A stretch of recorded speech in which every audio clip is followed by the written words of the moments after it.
Henti jantung di luar rumah sakit adalah masalah utama kesehatan global dengan insidensi sekitar 55 kasus tiap 100.000 penduduk. Angka harapan hidup korban henti jantung di luar rumah sakit secara global masihlah rendah. Hanya sekitar 10,4% korban henti jantung yang berhasil bertahan hidup saat masuk rumah sakit. Dan hanya 8,2% di antaranya yang dapat bertahan hidup dengan status fungsi tubuh yang masih baik. Angka harapan hidup korban henti jantung di luar rumah sakit sangat dipengaruhi oleh penanganan awal henti jantung pra rumah sakit. Sesuai dengan konsep chain of survival, keberhasilan penanganan pasien henti jantung di luar rumah sakit sangatlah bergantung kepada sistem penanganan awal henti jantung, akses awal kepada penolong pertama, aktivasi sistem respon emergensi, pemberian segera bantuan hidup dasar oleh penolong pertama, hingga pemberian kejut listrik dengan AED atau yang disebut dengan Automated External Defibrillator. Seorang tenaga kesehatan yang menyaksikan kejadian henti jantung mendadak di luar rumah sakit wajib memberikan pertolongan kepada korban tersebut. Seorang tenaga kesehatan wajib tahu dan mampu dalam mengenali kejadian henti jantung mendadak di luar rumah sakit, mengaktifkan sistem emergensi, memberikan resusitasi jantung dan paru, sampai mampu memberikan defibrilasi menggunakan AED. Pada video kali ini, kami akan memberikan ilustrasi pelaksanaan bantuan hidup dasar yang dilakukan oleh medis atau tenaga kesehatan pada korban henti jantung mendadak di luar rumah sakit pada kondisi pandemi. Silahkan menyimak.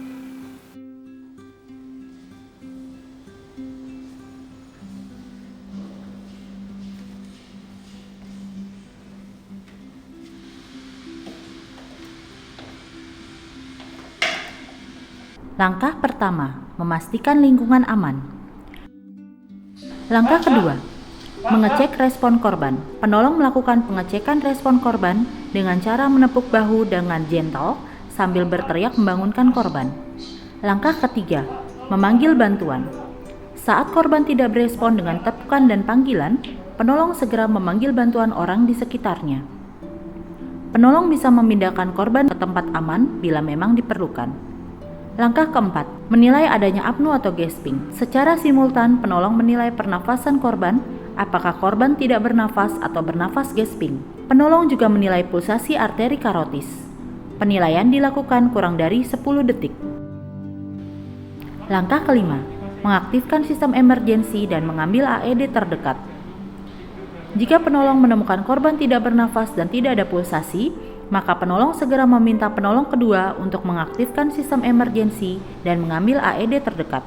Langkah keenam, resusitasi jantung paru. Korban yang tidak berespon, tidak bernafas atau bernafas gasping, dan tidak ada pulsasi arteri karotis, diasumsikan mengalami henti jantung. Penolong segera melakukan resusitasi jantung kualitas tinggi kepada korban.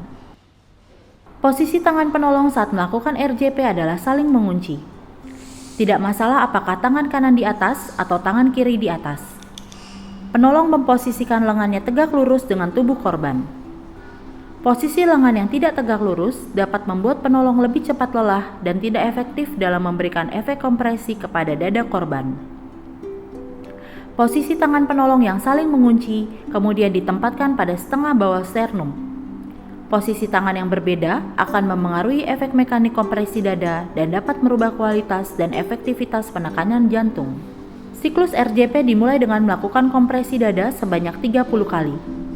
Kecepatan kompresi adalah 100-120 kali per menit. Kedalaman tiap kompresi adalah sekitar 5-6 cm. Penolong juga harus memastikan adanya recoil penuh dinding dada setelah setiap satu kompresi dan menghindari bersandar pada tubuh korban. Kompresi dilakukan terus-menerus dengan sesedikit mungkin interupsi.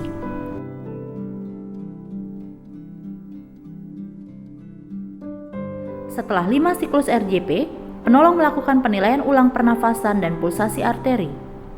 Jika tidak ada nafas dan tidak ada pulsasi, RJP dilanjutkan untuk 5 siklus berikutnya. Jika terdapat lebih dari satu penolong, peran penolong dapat diganti untuk mencegah kelelahan. RJP diteruskan hingga bantuan atau AED datang.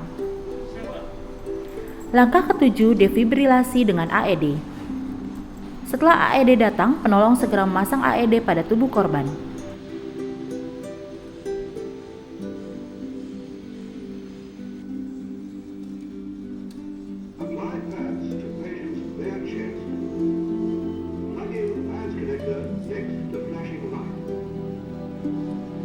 Penolong menghidupkan AED dan mengikuti instruksi dari AED. Penolong mengikuti instruksi AED untuk tidak menyentuh korban. Jika AED mendeteksi irema jantung shockable, maka AED akan memberikan instruksi untuk melakukan defibrilasi pada korban. Penolong kemudian memencet tombol shock yang ada pada AED.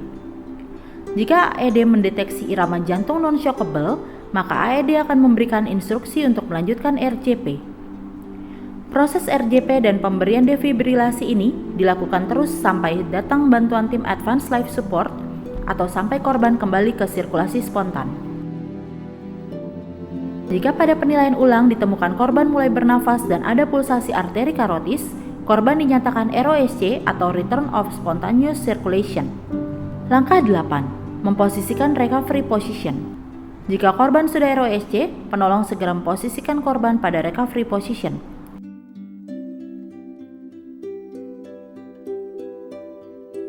Selanjutnya, penolong memastikan posisi tim bantuan Advanced Life Support dan menilai kondisi korban secara periodik.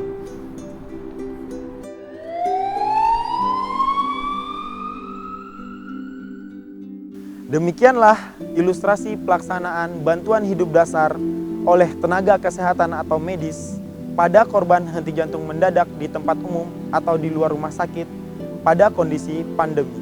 Semoga bermanfaat.